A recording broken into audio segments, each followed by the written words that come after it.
Hi, it's time again for the Mark Taylor Show, and I'm Mark Taylor. This week's guest is Merele Stewart. Welcome to the show, Merele. Thanks. Merele is I'll call you a hockey legend, local hockey legend. We'll call you that. For lack of any other term, I think people will recognize you from the area. You had many years of being involved with hockey teams in the area. So I guess, where did you start out? Basically, hockey's always been a great passion. I really started out just watching way back when there used to be the Junior 77s in St. John. Okay. I remember as young kids going to Sunday's games. We were so excited. With just Probably like, the LBR, right? LBR, exactly right. And it was just like nowadays kids meeting Sidney Crosby. That was what our heroes were. The Junior 77s was all St. John. When I started there and got into senior with the Vitos, kind of watching them a lot, friends with Nick and Peter G. DeGordas. And so we always just followed the game along. And I always kind of wanted, after watching, kind of get involved somewhere down the road. And that's sort of how it started. Did you play? No, I'm more into coaching and the management part of things. I just did a little watching of it all. And like I said, I've always loved the game. So you're from St. John? That's where you lived there all your life? All my life, yeah. Okay. Yeah, and like I said, a neighbor of mine was a real great hockey player. Randy Kirkpatrick was his name. And, and he played for the 77s and into the Vitos. And we used to actually travel with his family to these games. We didn't have vehicles, and we were young kids. And I started watching Randy and other players. And then I played ball with a lot of the old Vitos players. So hockey was always coming up in conversation. So basically, that's how the... So Junior A would have been? It would have been, they would have been called the Junior A, and it would be the Port City Mariners, and they moved to the Port City Mariners. They were the St. John 77s, and like I said, there was Randy Canning, Bell, Kirkpatrick, Blair, Nicholson, Dave, all kinds of different players, and then we followed them all the way through junior. Then they all became Vito's senior hockey players, and we followed them all the way through that, and so it was quite an experience, and it was something I really enjoyed. Hockey has been a passion. Yeah, and I guess where our paths crossed was when you came to Blacks Harbor. Well, I know it would have been before then, because you were involved with teams in St. John. Yes. And you used to come to Blacks Harbor. Yes, I had a team there. We started out, I took over a team that was the Stars. I believe it was the Casey Stars at the time, the first year. We renamed it to the Can-Am Cobras. And we used to actually be in competition with Blacks Harbor. Yeah. And there was some pretty good battles them days too, on me on the opposite side then. Yeah. But it was good. The league was really, it was a great league back then too. A little bit more balanced. It was, exactly. We had the AQ, and River Valley had a team, and Blacks, and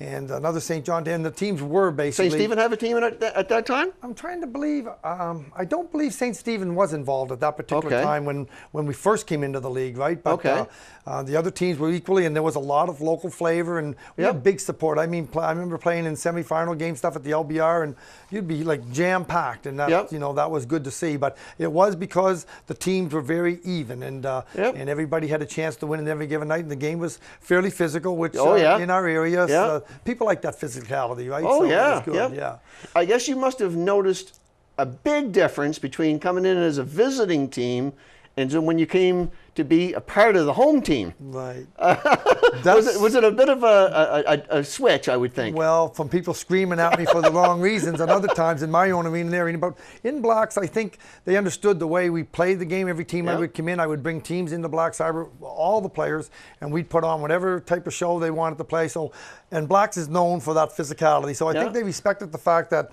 we came to play. Right. And moving from that side, I felt a little bit of pressure to not only produce a team, but also to be able to win. Yep. Because I think I could win them over if I could do my job. Well, passionate fans. Yes. Very passionate. Very much so. And that's the team. That's where you want to play, right? Yep. They don't like figure skaters. No. So I addressed that problem right away, right? They said, that's a team that, they want you to be physical. They want you to win, but they would be very happy having a 500 hockey team that plays physical than have a team that wins 90% of the games but shows no passion, no physicality, right? And they had the Saturday night slot. Oh, yes. Which was, obviously coming down there on a Saturday night as an opposing club or sitting there as the home team. I mean, it's loud.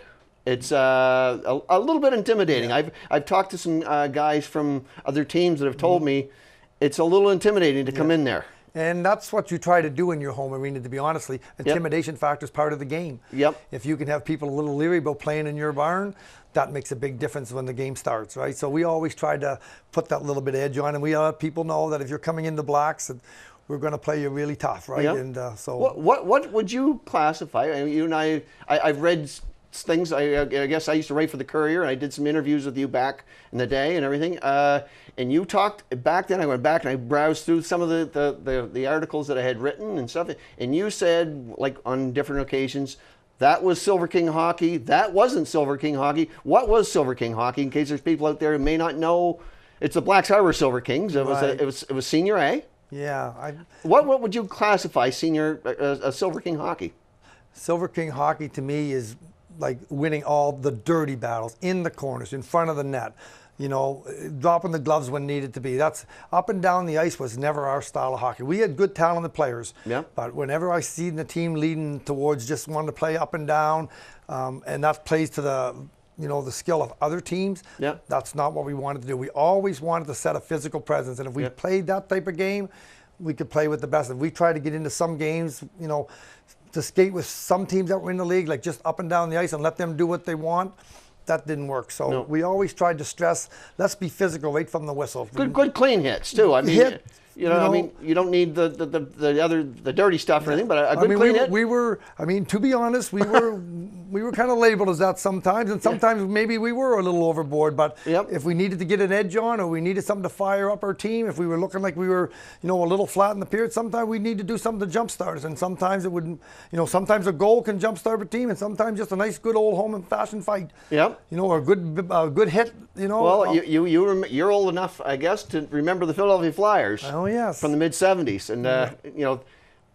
like them or hate them, whatever, they were successful. And a lot of people didn't agree with the brand of hockey they were playing, but I mean, they got 2 Stanley Cup rings, and you and I don't. So yes, exactly. and I'm totally for the Philadelphia Flyers, and that was a style of hockey like I would like to produce. Right, I always went in and said, I don't really want to be, like we want to win our share of games, but I'm for physical hockey, and everywhere I ever went, that's what we tried to dominate with. We brought physical, because not only for ourselves, but actually fans, spectators in our areas, maybe not all areas, but definitely in this Charlotte County area, those people, they like physical hockey. And when you can produce that, people will support you. For sure. What qualities did you look for? I mean, you were the coach, you're the general manager of the team. Were you general manager and coach? Yeah, I did. I kind of was running my own show. We had some owner. Jeff. I was into the ownership and the general manager, the coaching, fill water bottles if I needed to. Yeah, whatever you had to do. Whatever we needed to do. We had some help with us. Mike McCrory was a big influence in the Blacks Harbor. Greg Hooper, Jeff Cunningham. We had a group of people that were all there, and so I played a major role in what we've done. But we had discussions on different things. But I sort of led the charge in what I believe we wanted to bring into Blacks Harbor. Right. What qualities did you look for in a player? Like obviously you want a wide range of everything. You want guys obviously who can put puck in the net, because you can't have 20 guys that. The first and foremost thing I look in for a player, to be honest with you, above and beyond his skill, obviously we need to have skill, commitment. That's what I look, heart and commitment. I need a guy who's going to, on a 10 below 0 night, that's going to get that bus and go to Nackwick and not whine about it. And that's why I think we were set. That's the first thing I look. What can you bring me in commitment? Like, are you going to show up just on home games? Are you going to come? Or you're sitting on the couch? Right. I mean, a lot of people like to sit on the couch when it's 10 below. Exactly. Or you stub your toe, you need to take a week off. I wanted commitment and heart, and that's what I looked for most. Then we moved on. If you had that, then we'll work. Not everybody's a first-line player. Not everybody's a top 4 defenseman. But if you give me commitment, you give me heart, and that's what my qualities were. And some hustle, obviously. Absolutely. They need to be able to, skate, be able to play the game. And like I say, there's 3rd-line players, 4th-line players, and all the players that I've dealt with in and around, they know their role. Not all of them would like to accept that. Everybody would like to be a first-line center. But that's not happening every time you play, right? You mentioned Charlotte County and stuff, and the rivalries they had in this county with St. Stephen Seahawks was huge. I mean, they had the Friday night ice slot. You guys had the Saturday night, and it went back and forth. I mean, they filled their barn on a Friday night with guys, people from down this way, or in Blacks Harbor, and then vice versa. I mean, they would follow the teams around. So the home and homes must have been something you must be sitting there going, rubbing your hands, saying, let's go. That was a good rivalry too, because not only when sometimes with the distance you only get your own fans, but because of the it was so close to one another, we would have a bunch of Blacks Harbor people go down. They'd be behind our bench, giving us whatever support we could. Then you'd have St. Stephen. Then on the reverse side, they could travel and then you'd see St. Stephen fans come in. The only thing sometimes, and that's when I mentioned about commitment on teams, and some may not be happy that I'm going to say this or whatever, but I feel that, you know, that's what I felt that would have kept the hockey alive. The commitment of some teams, like we were sort of the Charlestown Chiefs of hockey. I mean, and few people know who I mean way back in the days. Paul Newman. Right. We would go on the road, guns a-blazing with everybody. We had either, the only reason we wouldn't be there, maybe we were suspended or we actually were hurt. But if we go into somebody's barn, we would go in full tilt, because my position to my players was, listen, everybody's got investment in these teams. We got to go in there and put on a good show.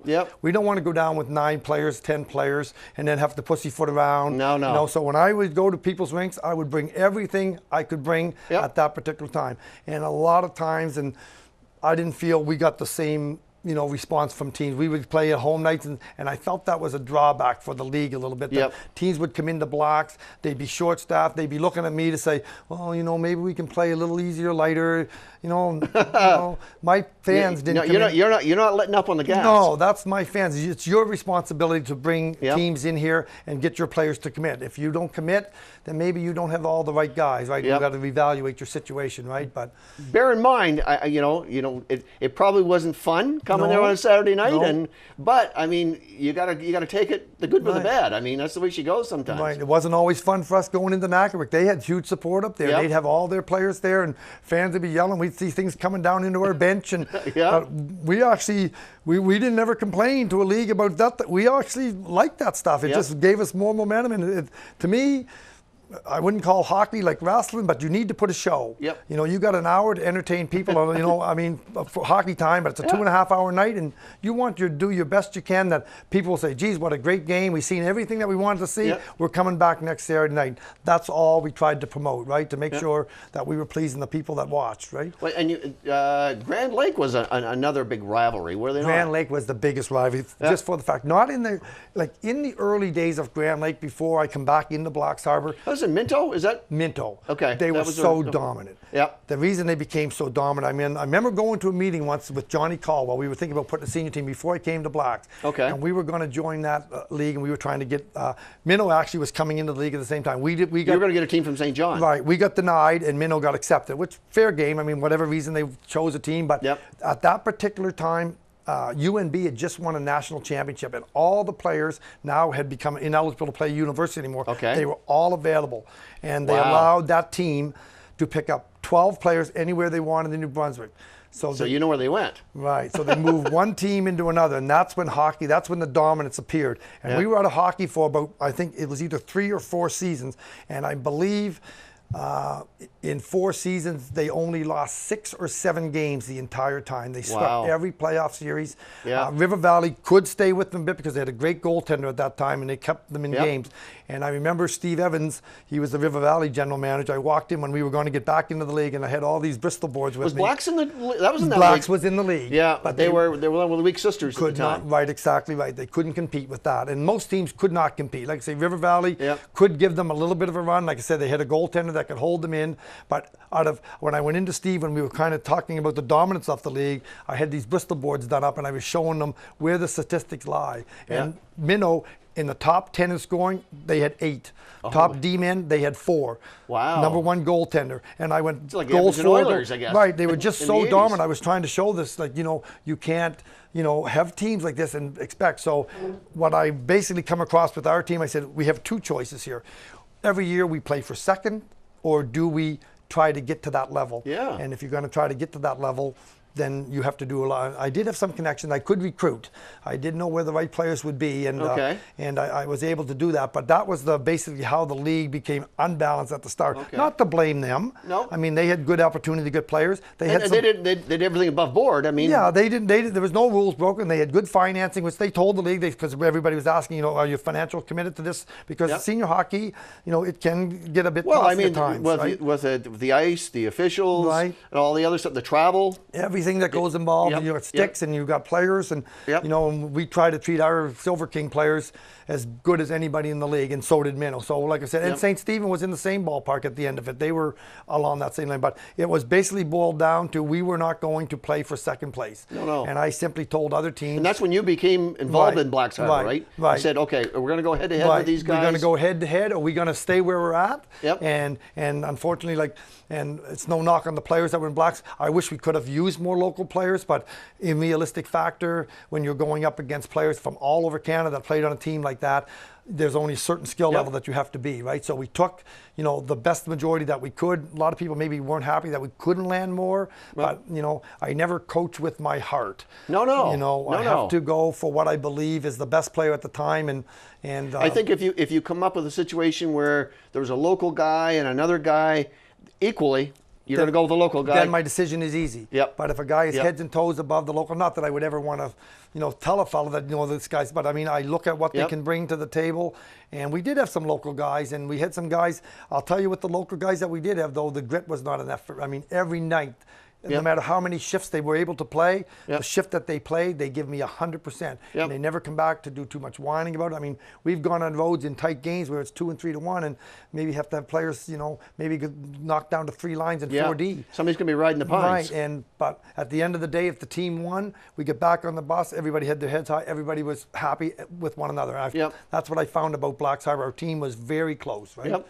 So when you mentioned the rough stuff and everything, do you think that there's a lot of talk about it? Do you think there's fighting? Is there's room for it in hockey? I mean, well, I'm definitely probably the wrong person to ask for that because I'm so for it. Yep. You know what I mean? And people used to say, what place does it? What's it do? I guess. I just think it keeps people. They use the old word. It keeps people honest. I just went to a few, I went to a few college games, and I look at the tremendous amount of stick work, and people say, "Oh, it's not there." It is there. Yep. Sticks are there. There's no way to, you know, you can't talk in someone's ear. I mean, when the fighting was in the game, there was prices to pay when you targeted players. Yep. When you take somebody's best player and you target him, and you know, and now you can go up and talk to him, but the worst you can do is you slash him. So is it a slash across to break a guy's ankle, or to drop your gloves and square off and say, hey, like, which is the worst? And to me, it's not comparison. I mean, I've seen a lot of fights in hockey, and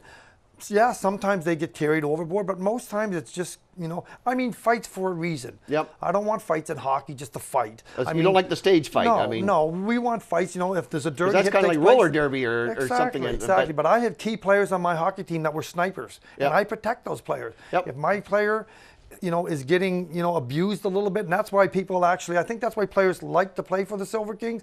They know if their game was not in the fighting aspect of the game, but they were snipers and they wanted to skate, and you need those in every team. Yep. But they knew when they come to our ice, if they went on a shift and I looked and I felt one of my players that was key to they're all key to my team, but in that capacity, I would make a line change so fast. Somebody's got their back. And a message would be sent. My players played, if you were 5.5 feet tall, you may as well have been 6.5 feet tall because they played with confidence, right? And, and that's what we wanted to, you know, to instill in the teams, right? So when you're talking about your team and stuff, who was the best player that you've ever had on your team? So you don't have to say just Blacks Harbor because you've been involved in this business for a long time. Who's some of the better players you've ever run into? And it could be on an opposing team, but I was thinking first is some of the guys on your team. Well, there's definitely some players out there that on my team. I mean, he was everything to our hockey club. From when he walked in the dressing room, people knew that he was going to be there. I mean, a lot of people disliked, but Nickterio was heads and toes above everything that we wanted to have on a player. Big boy, shoot, skate. He could play the game as rough as you wanted to play. He could carry the puck. He could shoot the puck. He could kill penalties. I mean, when you look at that aspect, I mean, I had young Adam Nelson. He was a pure sniper for me. Rene George. Robbie had lots of heart. Drew Powers. I mean, I had different players. I was going to mention Drew. Yes. Drew, we lost Drew back a few years ago in a fire in PEI. And quite a guy, eh? I mean, probably one of the worst things I've ever had to hear in my life. When I was actually in Sydney, Nova Scotia at the time, and I mean, to believe a man as rugged as Drew was, and to lose his life in that fashion, it's bad enough to lose it to disease and old age or whatever might happen, right? But to lose a guy like that, and he was loved by. I mean, he fit into the Silver King community like nobody else. Yep, I mean, we had words once in a while, like if I wasn't liking an effort, and Drew will tell you that if he was here. But as far as a person goes, nobody probably in our hockey club, was more well respected than Drew. Every player loved him. He had fans that loved him, and he played the game. And like I say, to lose him in hockey, after to hit that way, like a hockey player like that, a person like that, and so that was a devastating thing for a lot of the players around. Myself personally. Who was some of the better players you've had to face? Now you mentioned all the boys up in Mendo, some of those university kids and stuff. I mean, they got guys that were top notch in the university level, and believe me, when you can win a new university championship, like you're skilled. Like make no mistake about it. There's university hockey in Canada is strong. So you got like Stacey Smallman, Craig Soki. Soki was a guy that Ryan Burgoyne. Like I can go on and on with that team. The Warner because UNB boys. is a powerhouse. They're a powerhouse. Gardner McDougall, they have a program second to none in Canada. I mean, Gardner McDougall brings players from all over Canada to play for his team, and he's an excellent recruiter. They budget for their hockey teams, and they're always there every year. I mean, they don't win all the time, but they're there the majority of the time. So we faced a humongous amount of pressure. Skill-wise, my team would say, they wouldn't be disappointed that I would say that skill-wise, we were not as skilled as Minto. Heart-wise, physicality, and play the style that we need to play to be able to compete with them, we could definitely bring that, right? But skill-wise, they were a skilled hockey club, For right? sure. What happened to the Senior Hockey League? In your view, what caused the demise of it? I think probably not having all the teams being on equal playing field due to financial budgets, whatever we might have been into at that time, the league getting separated from like one category to another category. I felt there was a lot of political things in hockey at the end. I don't know, I just couldn't quite grasp my hand around it. People were getting sick of, instead of just playing the game on the ice, we had so many backroom, meetings, we used to call them brawls about different aspects instead of the game being settled on the ice. And we were involved in a lot of them. Do I feel that maybe some were justified, but I felt Blacks Harbor was always something, because we played a certain style. I felt we were targeted a lot, and I felt that put badness, like sour taste in our mouth. And then the league started to separate a little bit. The access of teams not showing up in the rinks. I mean, well, I think in the end of it, I think I went back through some of the score sheets and stuff. There's forfeits and stuff, which is no good. And once that starts, it's beginning of the end. Right. And maybe we're part of the blame for making it tough in our own arena, but that's what we need to play. And I guess you need to know the quality of players that you're picking up when you start hockey clubs. And there were some things that happened. I mean, one of the most sickening things that ever happened to me in hockey, which was political at this time and probably not well received right now, but we had gone into the playoffs and we had eliminated Nackawick in 4 straight games, and Minto had won their series. Minto had wanted to choose 2 hockey games, and I still recall this. It really irks at me right now. And we played the games. We played the first 2 games for Minto. Our next 2 games were chosen by Blacks Harbor. They refused to play for our 2 home games. They had people wanting to do vacation. Listen, playoff time is playoff time. You can't go to Gardner. The ice is going to go here pretty soon. And those players that were with them knew that. When they couldn't go to Gardner McDougall and say, "Hey, Gardner, by the way, we got to propose to our university playoffs." I got to go to Jamaica. And we couldn't come to an agreement. We said, "Here's our Blacks Harbor nights. Now we have our Friday and Saturday." They begrudged that. We end up having to. End up playing a series later against Minnow, and the winner would be the provincials. They took that away from us and sent the 3rd place team that we had just eliminated 4 games straight, sent them on to provincials. Right at that particular time was probably the beginning of the end for me. I said, here I am here. It's 20 below 0 nights. We're playing as hard as we can play. We've just eliminated 4 games. We beat the Minnow team. We ended up making it the best of 5. We ended up beating them 3 games to 2 or 3 games to 1 at that time. And then news come down that a 3rd place team now, because we couldn't make up our minds where to play. Just things like that, I think, started, because, I mean, my opinion was we played the 2 games in Minnow. Now it's our choice to pick our 2 games. There was a year that they played in here in St. Andrews. We had to play a game in St. Andrews. I remember that particular game. That was in the Game 7, I believe that game was. Yeah, because I don't think they had no ice time. We played the game. Or they just moved the whole team played to St. Andrews. I believe they did. They did. Halfway through the year or something. They absolutely They moved did. the team to St. Andrews. And I remember playing the final game. We won that particular game in Game 7. It was we had a dominant performance. Which is in there where the studio is. Yeah, absolutely, absolutely. So that was some thoughts, and I'm just thinking not all of those things, but for myself personally, and you've got to have players, but you got to have people willing to commit to management end of and all that. And I was sort of, each time things happen along those lines, it put more stuff in my head, like say, maybe this is just not worth it anymore, right? And I think other guys were feeling the same, right? And and I know we were the kind of the black sheep of the pack and that because of our style. But we did what we felt suited our team best, right? So you managed to bring championship hockey to Blacks. And there's one final question: Who played some of the key roles in your view back then of getting that championship? I mean, for your guys, we had an excellent goaltender. We made a good acquisition in a young fella named Aaron Mulder. Yes, he was a St. Thomas goaltender, and Mike Eagles actually put me on to him, and Nick was kind of a friend with him because Nick had played some St. Thomas hockey. Bringing Aaron in was a huge boost to us. He's been in big games. He's out of the Ontario Hockey League, and obviously when you have great teams, goaltending is part of it. Then, like I say, picked up a guy unbeknownst to me at all, told me one night, they said, we got this big defenseman down here in Blacks Harbor, and he said he's a policeman. I said, really? I said, well, let's go have a look at this. And sometimes, people will tell you that they have played against him. They have a player. And all of a sudden I walk in this arena and this gentleman here called Eric John appears. He's gigantic, in the best shape I've ever seen. And not only was he big, he could play. Yes, he could. He played for Three Rivers. I believe it was Three Rivers, and he was an outstanding player.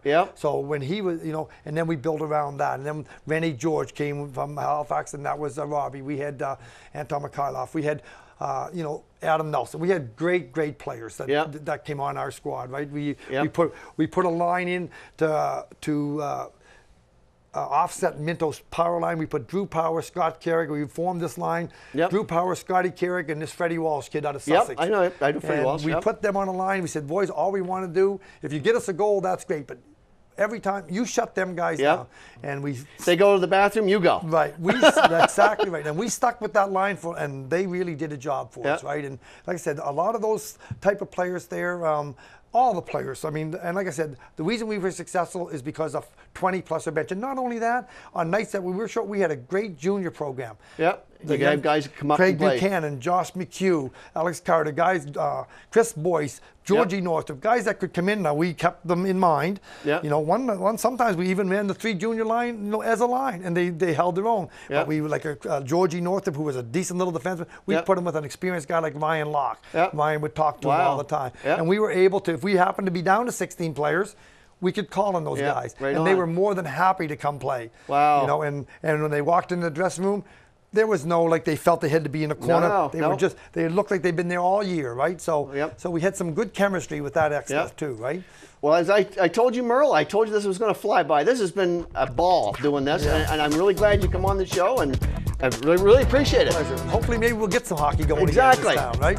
Well, that's another episode of the Mark Taylor Show. Please join in next time. Thank you.